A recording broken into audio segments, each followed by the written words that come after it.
Hi folks, you're with Tacitus today at your pushback channel, and thank you for joining this audio live stream. In this essay, I'd like to talk about the big lies that have been visited upon Western society over the last 25 plus years. Now, they've all been centrally scripted. They've all been delivered, with the same delivery sort of architecture all across the Western world. So it's clearly a centrally controlled exercise of destabilizing Western society by a centrally controlled and coordinated script, propaganda sort of machine.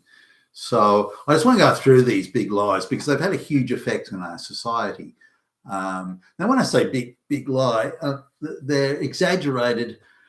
You can always find an instance here that they're using, which is how the Marxists do it. They can always find some oppressed person, but then they exaggerate it by, certainly in the case of this propaganda reign over the last 25 odd years, they exaggerate it between 20 and 40 times, which of course makes a huge difference to how it's perceived and understood and the effect it's had.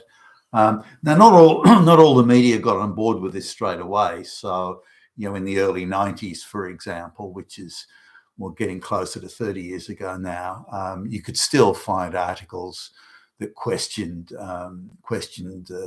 some of these claims. For example, the big lie that violence against women was at epidemic proportions. It was being caused by husbands and boyfriends. This sort of epidemic, absolutely a pandemic, epidemic, beyond measure.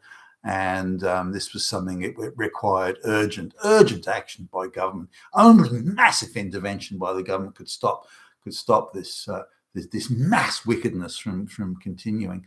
Now there was an activist, a feminist activist, that had made this claim in one of the left-wing English newspapers. And I happened to be in England at the time on business, and I remember seeing the article and have a chuckle because it was making the most over-the-top allegations and claims that were clearly false and ridiculous. And I was surprised the editors of that newspaper, or that yes, it was a newspaper, let it through.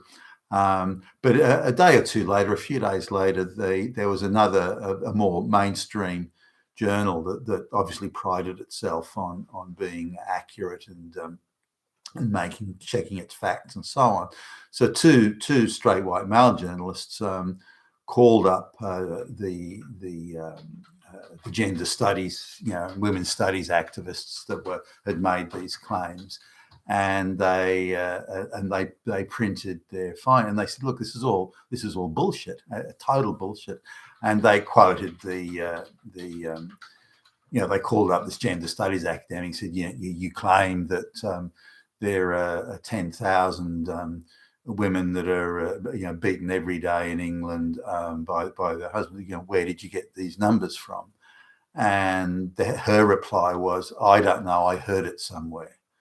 And that was the standard of evidence that this woman. So just a raging activist that was making all these claims. Now, it was from a study, and you look back at it now, and you can still find the article. You look back at it now, and you realise that she was being paid by an NGO that was globalist controlled. So it was the part of this seeding the entire public discourse with this sort of propaganda, and it's happening all across the Western world. So the violence against women epidemic, which, by the way, Joe Biden was front and center at in the United States. He was running around saying how terrible it was that women were being so badly treated and beaten, and we have to spend billions. And I think it was something in the region of $4 billion a year was being spent in the 1990s in the United States on this mythical thing. Now, can you find situations where, particularly in say the black communities or poor communities or communities with a lot of drugs or a lot of mental health issues, can you find these? Of course you can. Is it an epidemic? Of course not. So the inference was in all the propaganda that it wasn't something that happened in the poor black or communities with drug problems, mental health problems. It was actually a middle class white problem. So this was the real deception that occurred at the time. Could you go to a dirt poor black area where there was rampant crimes of every description? Sure, you could. Could you find violence happening? Of course, you could. But it was the idea that it was something that happened in poor and black communities, that was played down, if not deleted entirely from the discourse. And again, the inference was that it was a white middle class problem. And I remember sitting down with a politician, an Australian politician in the 90s, and asking him about it. He said, "Oh yeah, that's right." He said, millions of men come home every night from work and just beat their wives senseless. What? You fucking moron! Where do you get that from? And of course, he was just delivering the propaganda talking point. But it was all across the body politic, and it was the cool thing. The cool thing to say. And I remember politicians, and there was a lot of coordination. There would be a gender studies activist academic would come out and say, 10 million women are killed every day by their husbands, and that's only in the house around the corner. And that would come out in the evening paper, evening newspaper, and do the media rounds that evening. And very first thing in the morning, to catch the morning newspapers, there'd be a politician there frothing about, "Well, this is terrible. I'm a big hairy-chested He-Man politician. I'm a big man, and I'm saying I'm going to protect those women from those other evil men, those Nazis." And this was deemed as being good politics, and would get the women's vote in. So the convincing one group of society, you're victims being victimized, you're oppressed, but we'll protect you from those bad oppressors. That architecture, which is we see everywhere now in race and gender and everything, that architecture was being put in place quietly, was being put in place at that time to initially not to too much effect, but it started to work quite well. And of course, it split the genders. It created this gender conflict that didn't actually exist.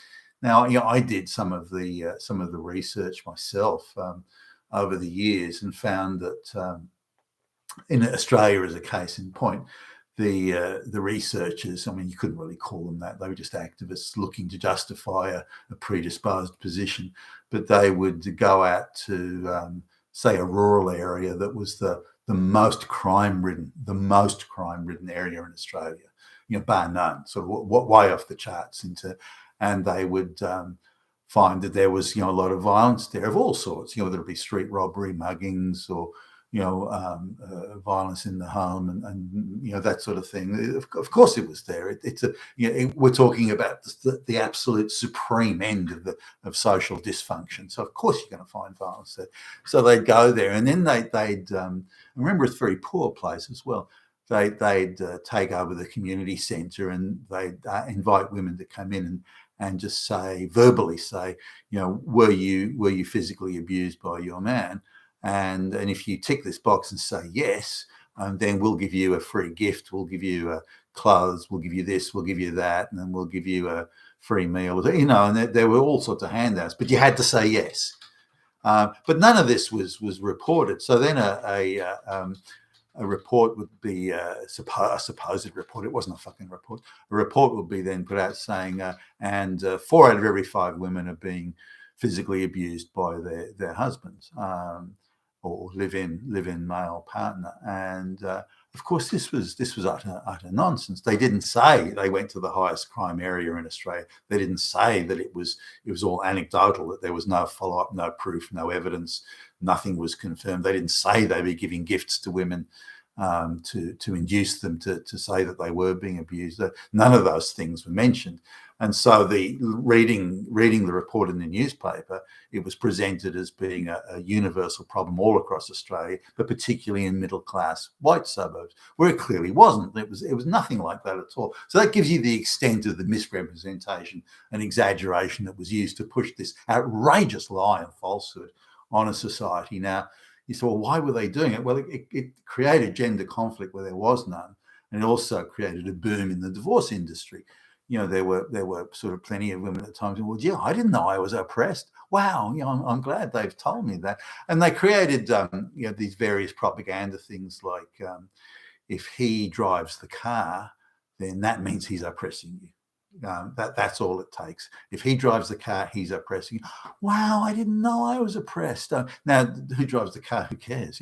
But if he does it, it's an act of oppression. If it's an act of oppression, it's an act of violence. If it's an act of violence, then he is Hitler. So they created this sort of escalation of, well, if this, then that, and if that, then Hitler. So they created this, and again, that architecture was being put in place then, which is of course widespread now.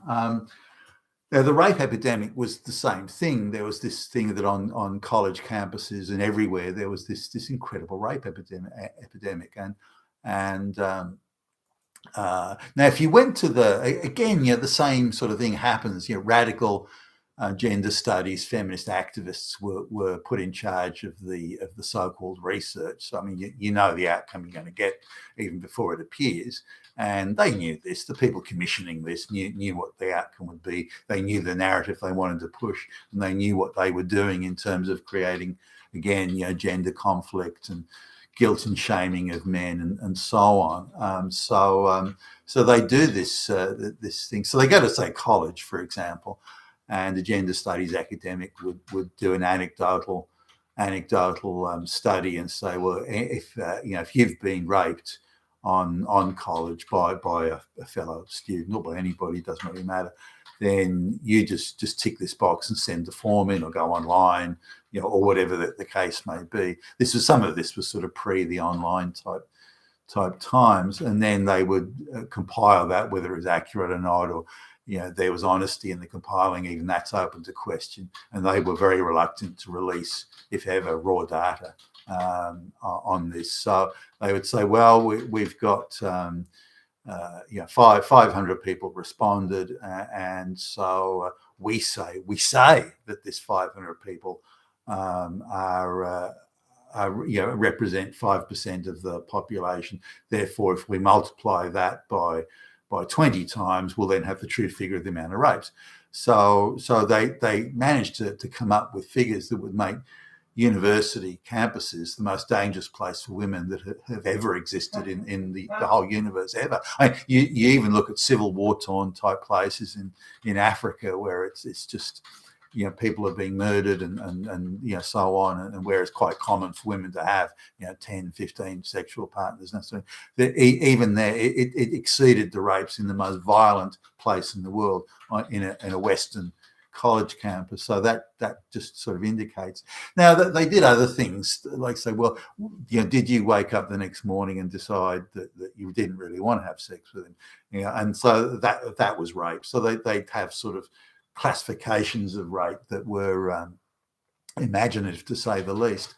But this didn't matter. The college campus management and administration, politicians, the media, they are, particularly the leftist media, always the leftist media ran with this the most vigorously, went crazy with this. The university was a hellhole where women were, students were being beaten and raped, to such large extent that there probably wasn't a woman, left in the whole planet that hadn't been, beaten, killed, and raped on campus. So this was, of course, utterly absurd, and could have been debunked within seconds of just a tiny little bit of examination of the facts. But it wasn't, and they ran with this narrative, which convinced a lot of people, oh, well, if it's in the newspapers, the politicians say so, and if that professor says so, it must be true. What else could it be? What, these people wouldn't tell these terrible, grotesque lies. They wouldn't be lying to us to deceive us or manipulate us or anything like that. So it must be true. Of course, none of it was. Now, some rapes were pointed to that did occur. So you've got this wild party girl who's nuked herself on drugs, who then says that she's raped. Maybe she was. But those instances, again, you're looking at a 40 times exaggeration rate. So for every one rape, they said there was 40. Now that changes a lot, because you can say, well, in the whole year, there are actually 3 rapes, 2 of which are he said, she said. The other rape wasn't another student; it was someone off off campus, like which is out nightclubbing or something like that. So this is not something in the university. The university's got no problem with rape at all. So they take those three and say, well, there's 120 rapes last year. And well, no, there wasn't. Yeah. this absurd sort of multiplication factor. So again, we're looking at these terrible and it also created a reverse burden of proof situation where any man accused or student, like male student accused of it, really had to prove very conclusively on a very high burden of proof that he didn't do it. Otherwise, he'd be dismissed from the university, using some bullshit star chamber. Because the view they took was, well, it is happening. It's an epidemic everywhere. Every male student is a fucking Nazi rapist. We've got to get them. We've got to stop them. We've got to punish them. Bring those motherfucking Nazis to justice. But the whole thing was an invention. There's also other epidemics. So it goes through, or alleged epidemics, ginned up, created, falsely asserted epidemics. So there was claims that because the divorce rate was kicking off big time, there was also a huge alimony and child support industry that was kicking off. And also this idea of chasing, men could have a one-night stand with a woman. Woman would decide arbitrarily to keep the child. Man has no input on it at all.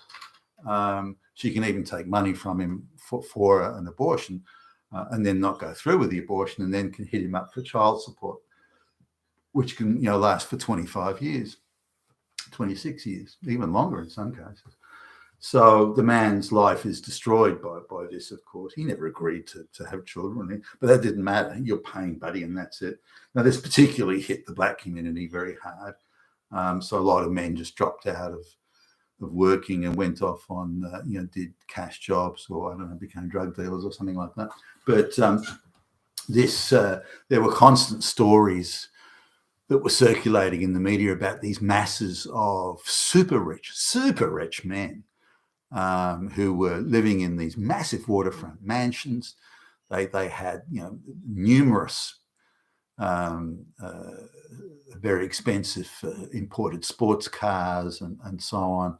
They were richer than rich, these people, but they weren't paying their child support. And the mother was always depicted as having multiple children, being very frail, tiny little thing, and he's huge and tall. She's tiny little thing. Put upon, she's living on the street. She can't even afford a dirty rag. She's in such a state. The children are dying from malnutrition. Well, this motherfucker Nazi lives in this ranch, super rich guy. Won't even give her a penny, not one penny. This was the depiction, of course. This was ginned up nonsense. The amount of men who were that rich who were divorced. And if they were that rich, then she would have got a free house and endless amounts of goodies. So it was clearly nonsense, clearly made up. And there was a claim, there are various claims that the men were billions with a B, behind in paying child support. But that was where the child support people, because they could act arbitrarily, these childs, but they didn't have to meet a burden of proof or evidence. They could simply say, well, we're going to backdate your child support by 12 months or whatever, and so you're in debt for $20,000, and then we're going to fine you another 20,000.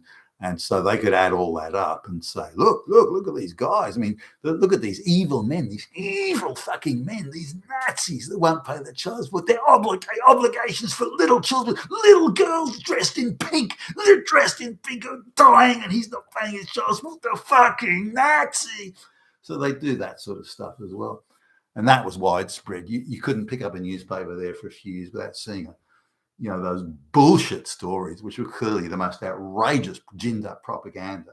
But it had the effect of any divorced man was a non-paying, was a non-paying child support Nazi, fascist Hitler, and that's it. That was so you got no legal rights, buddy. You got no sympathy. You're cut up from all community sympathy.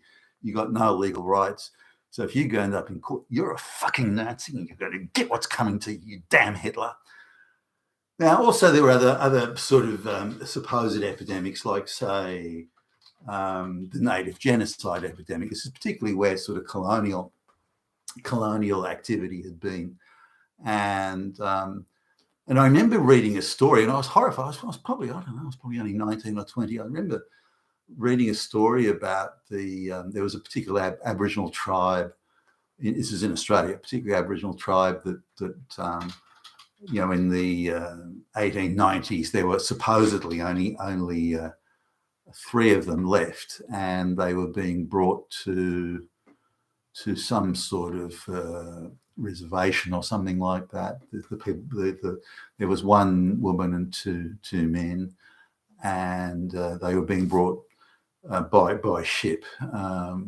This was before the highway system was brought by ship to another city or another reservation, I think it was. And so the article in the media, though, depicted it something along these lines, and I'm paraphrasing, but I did look for the article, but I couldn't find it. I'm paraphrasing here, where the whole ship was full of evil fucking fascist Nazis, white people, straight white males, Nazis. And so these 2 black guys and this black woman came on board, and the lurid details, which sort of had me, recoiling in some concern as a teenager. And it was as soon as these black people got on board, these the Aborigine, the white people got out their machetes, cut off their hands, beat them mercilessly, lashed them with whips 1,000 times, cut them to pieces, tore them to pieces, put their heads on pikes, threw them to the sharks while they cheered and drank and toasted alcohol while they watched these black people, tore them to pieces. And then they got the woman, and then they raped her, or the whole crew raped her, and then raped her again, and then raped her some more after that, tore her to pieces, cut her up, and then threw her in the water, and a shark circled and tore her to pieces. They then cheered. Now, the whole thing was an invention. Nothing of the sort happened. So they went to a journalist who said, "Look, we want you to write a story that really portrays black people as victims, white people as the evil Nazi fascist perpetrators. Gin it up as much as you want to, go the whole 9 yards." And the journalist, all the activists, certainly did that. But it's totally untrue. It's not a word of it's fucking true. Not a word of it. So I looked at it, but I remember as a teenager looking at, wow, I don't know, would anybody be that cruel and that ridiculous? Now, a fairly senior public servant has said, bring these people over and I want them to arrive in one piece. But so the crew just shrugs their shoulders and thought, we'll just cut them to pieces with machetes and throw them overboard. Oh, I don't believe that. That just seems too far-fetched to me.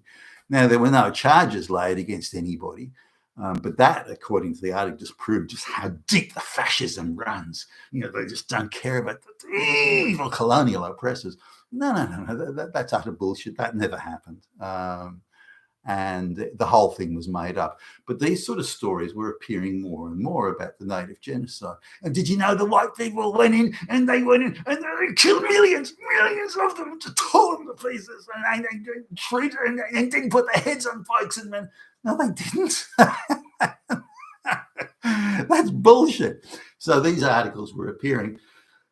But there was nobody stopping it. No politician was getting up and saying, "Hey, this is bullshit. What are you doing? Why are you saying this? Why are you saying that white people did so many bad things when this is not true?"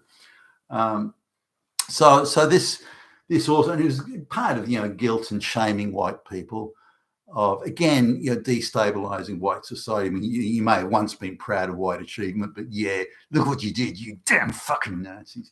So that was it. Now, another one was violence against homosexuals. This was also ginned up. And again, I remember, I suppose I started seeing this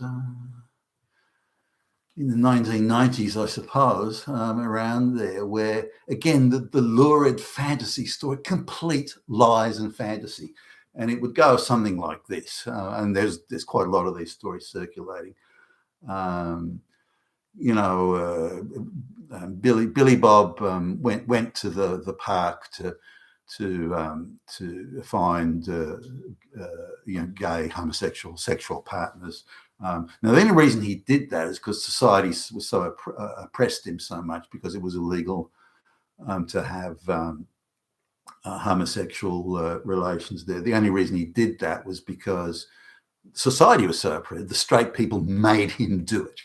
I mean, he could have kept his own sexual impulses under control. No. He didn't have to. He doesn't have to take any responsibility. It's their responsibility. The damn Nazis, they're responsible.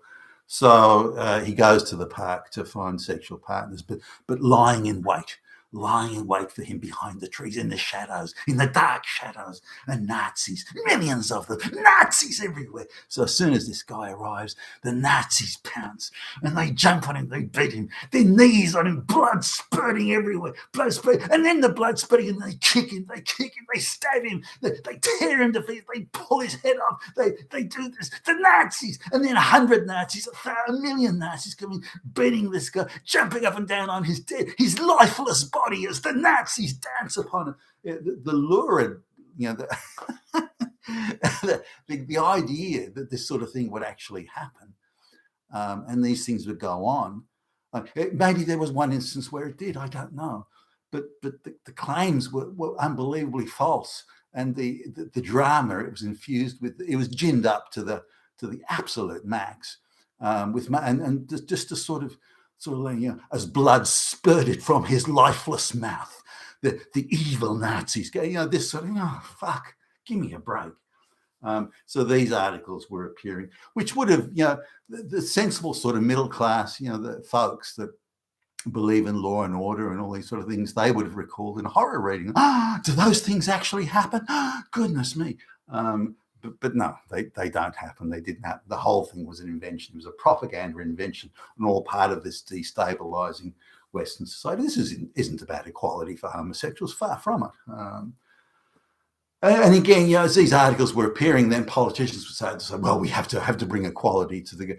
So you can see it was all part of a campaign to soften the public up and then deliver the outcome, seeming, and the politicians could pretend, well, we're only sort of following public opinion here, when no, that's not what's happening. The other one, of course, was mass migration. It was the racism epidemic. There's racism everywhere. Nazis, and there's now today, according at least to the globalist control media, there's more Nazis and fascists than ever in human history. Where these Nazis and fascists are, well, no one kind of knows. We just know that they're everywhere, just in the miasma, but no one knows actually where. They don't have names. No one can put their finger or touch them or see them or anything like that. We know they're there. There's omnipresent whispers in the periphery here. And of course, the stories about racism epidemics are at full tilt. Today more than ever. And as the mass migration is forced upon the white people without their consent, then the need to control the dissent and the questions is also increasing exponentially, as indeed the masses of people coming into the West are. So in order to shut that down, they have to gin up the racism epidemic and invent it where of course there is none. Are there questions about mass migration without the consent of the people? Of course there are, and rightly so. But to shut it up by inventing this racism epidemic and white supremacists and Nazis everywhere, that's bullshit. The anti-trans epidemic is the same thing. The idea that trans people are killing themselves in massive numbers all because of straight white folks is bullshit. And it's just ginned up and trying to transfer responsibility to people who have no direct relationship with the issue at all. Also, there's the epidemic like lack of equal outcomes, which again, this is very big because it requires massive government intervention to fix, race, gender quotas and so on, and all sorts of dispensations for low quality work, low standards of academic achievement and so on. So these are the things. These were all invented. They don't exist in any reality. Either the causes are completely invented or the epidemic is completely invented or both. But this is what's going on, and these are some examples of the terrible lies that we're told. You've been with Tacitus today at your Pushback channel. Thank you for listening.